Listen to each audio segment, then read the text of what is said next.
Three great speakers, and to cap it off, we've got another one, and he's going to wrap up, clean up here, and then we're going to open it up to folks. But John Hlinko and Grassroots Enterprises, and a man who knows how to communicate. Thank you.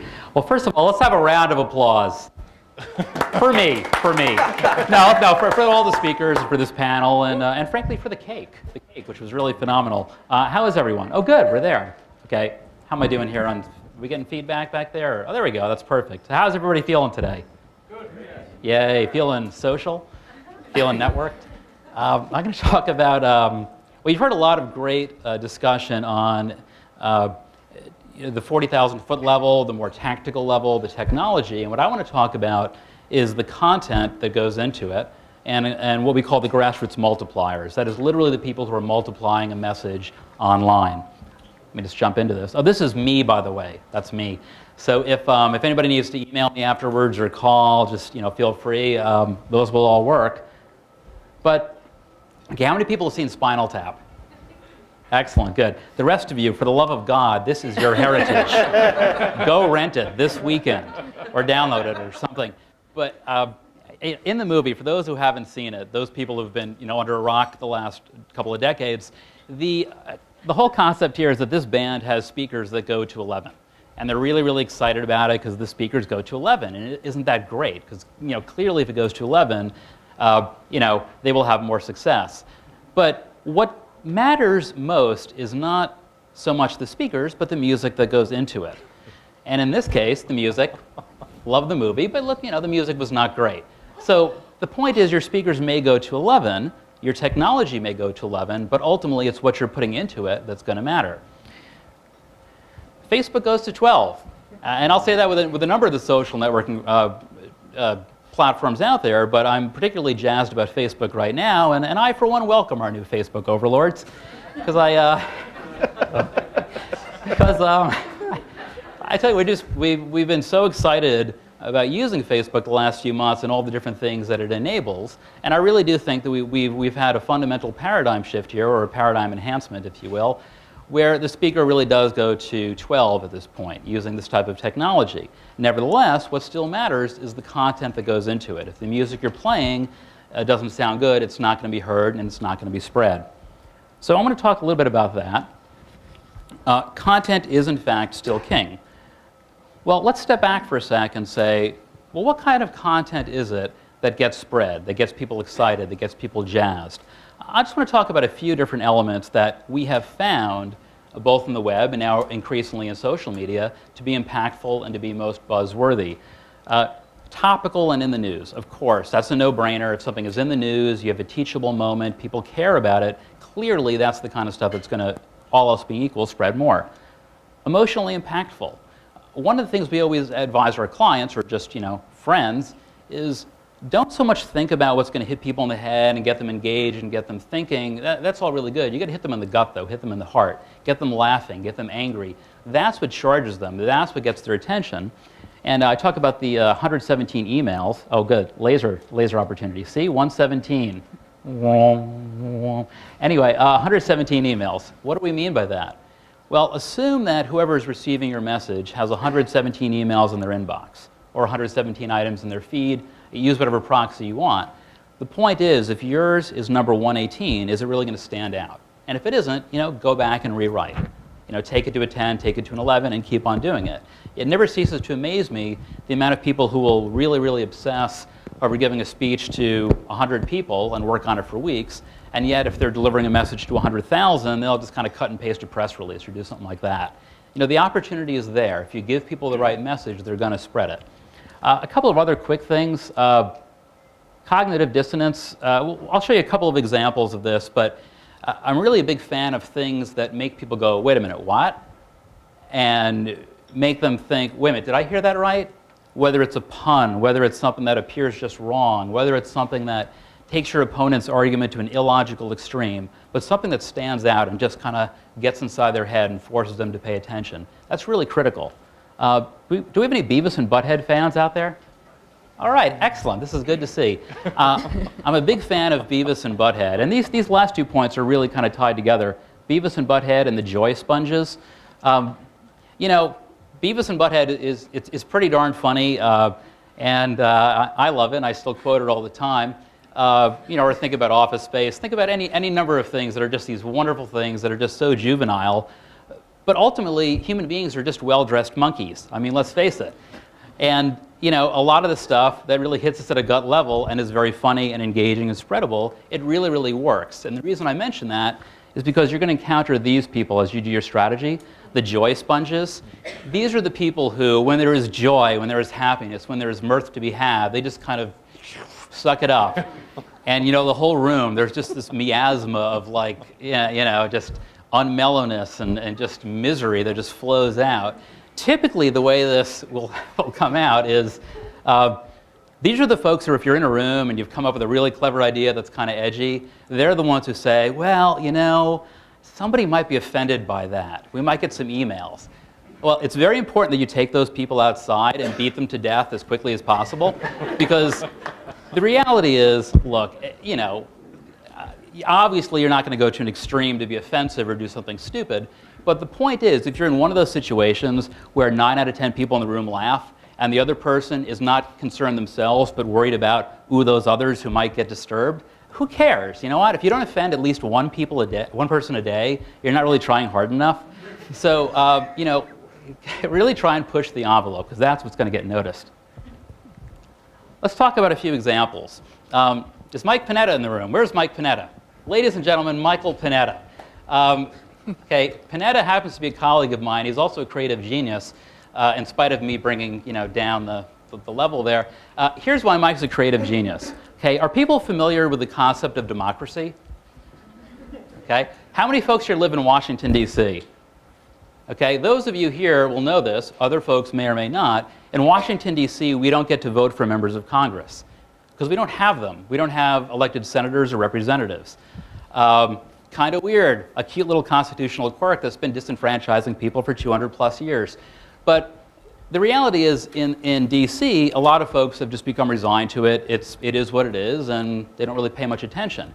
And around the country, a lot of people are like, thank God, I don't want those folks voting, they're nuts. So Panetta came up with what I thought was just a brilliant idea. And here's an example of taking arguably, I don't want to say a boring issue, it's incredibly important, but an issue that's been kind of played out and giving it a whole new spin. So Panetta's idea was, wait a minute, hold on now. We don't have the right, and this was hatched over beer, which is, I recommend that, or wine.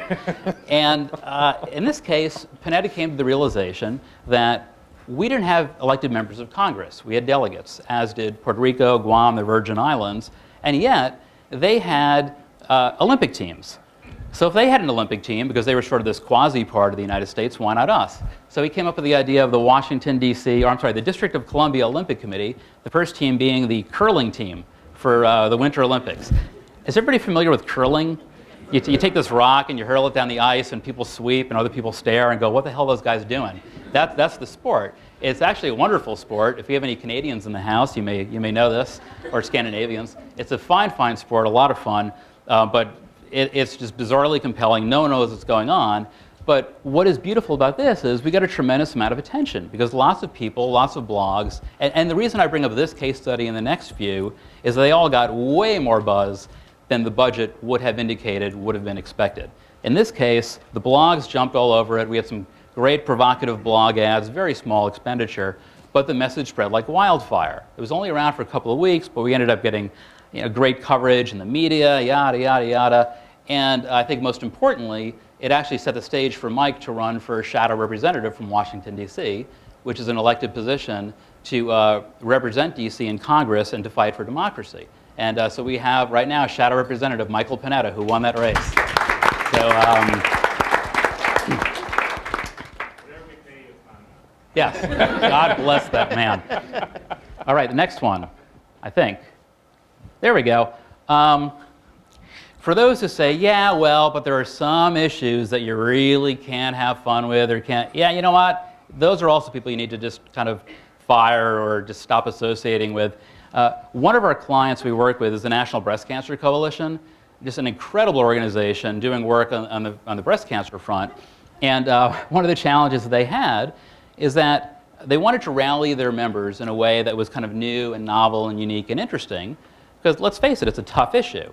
And they wanted to do it in a humorous way. We're like, oh, Christ, how do we do that?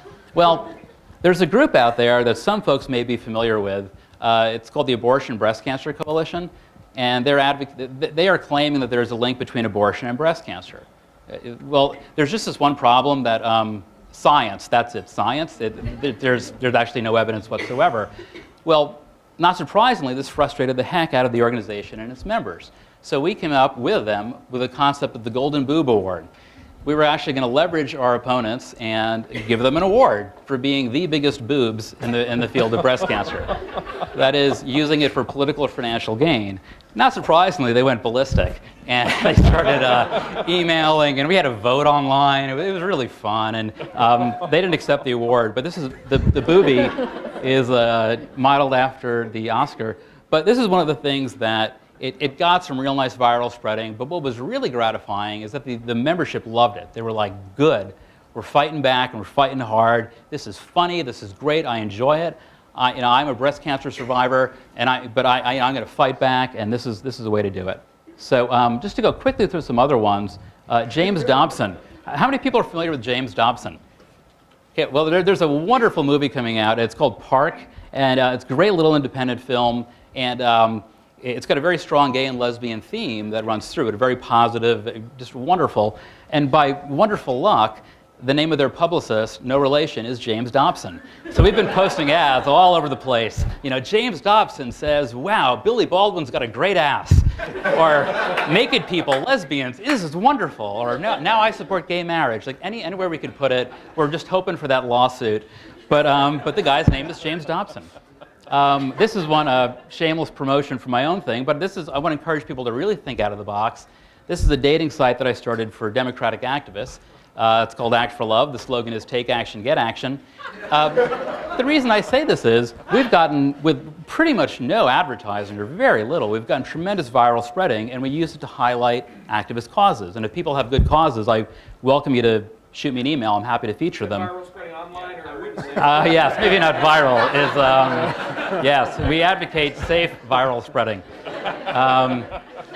But I'm going to talk just a little bit about grassroots multipliers. Who are the multipliers? Okay, your content is good, content is king, but there is a subgroup of people who are particularly apt to spread a message.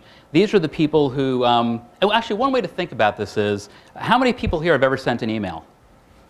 Okay, how many people have more than 1,000 email addresses in your book? Okay, I mean, clearly we know we all have the potential to send out a message, but in certain contexts, these are the people who are actually multiplying a message. And I should mention that they really will change on context. You know, one of my friends is a published economist. He's brilliant. If he writes me about tax incidence theory, I'll listen to it. My other friend's a professional stand-up comic. If he sends me a joke, I'll read it. But if you flip those two, suddenly they're no longer the multipliers or the mavens. Just to give a couple of quick examples of how we've typically measured this, one fairly clear way to do it is to scan your database and see, well, who's actually in these social media communities. People who are on places like Facebook, by their nature, are far more likely to be multipliers because the actions they're taking are showing up in their friends' news feeds, and they have expressed a willingness to be public about their preferences and their actions. But we also look at, I'll give you one example. Let's say two people, let's say you send an email to Chris and I spread it to 50 friends, he spreads it to 50 friends. 49 of his friends read it, click through and take action. 49 of my friends delete it. We know that we're both spreading the message, but only one of us is being listened to. Hence the two sort of, there you go.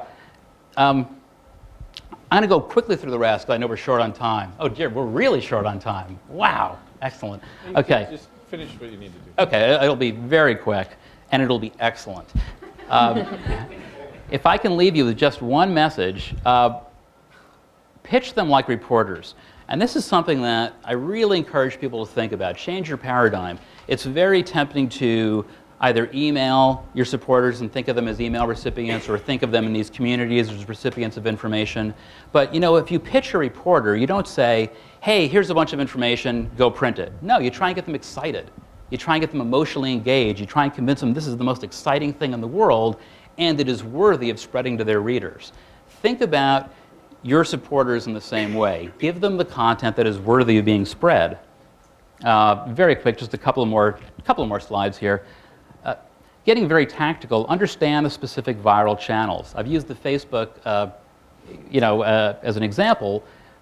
I mean, really tactically get in here and say, what is the kind of stuff that shows up in the feeds? Are pictures more noticeable? Or, I mean, really get tactical, because part of what you're trying to do here is not convince your multipliers to spread a message for you, but to make it easy for the ones who already want to spread it to do that. What that means is really figuring out what actions can I have them take that are going to, that are really going to be amplified at a 12 level. So really look through the feed. I mean, look through all of this and figure out what's going to show up. And take advantage of technology. Obviously, Chris alluded to some of the stuff that's being done on Facebook. I'm sure you've all heard about the Facebook applications. The advertising alone, I just think is phenomenal. This is brand new, and I've been playing around with it like crazy. But if you haven't checked out the applications, I really encourage you to look through it. Think creatively about what you can do that's going to work in that context. There's incredible stuff to be done there already. This is something actually we're releasing. Poke Your Member is something we're going to be working. Yeah, there we go. There's the Beavis and Butthead fan. If anybody wants to see this will be out very soon, so I don't want to talk too much about it, but feel free to email me if you want to get a preview. But the basic idea here is to allow for more seamless activism within the Facebook community, in a safe community, but in a way that syncs with your back-end database. So that's really us in a nutshell, or me in a nutshell, and this is me, and here's my information, and I'll be here, but feel free to email me afterwards as well. Thank you.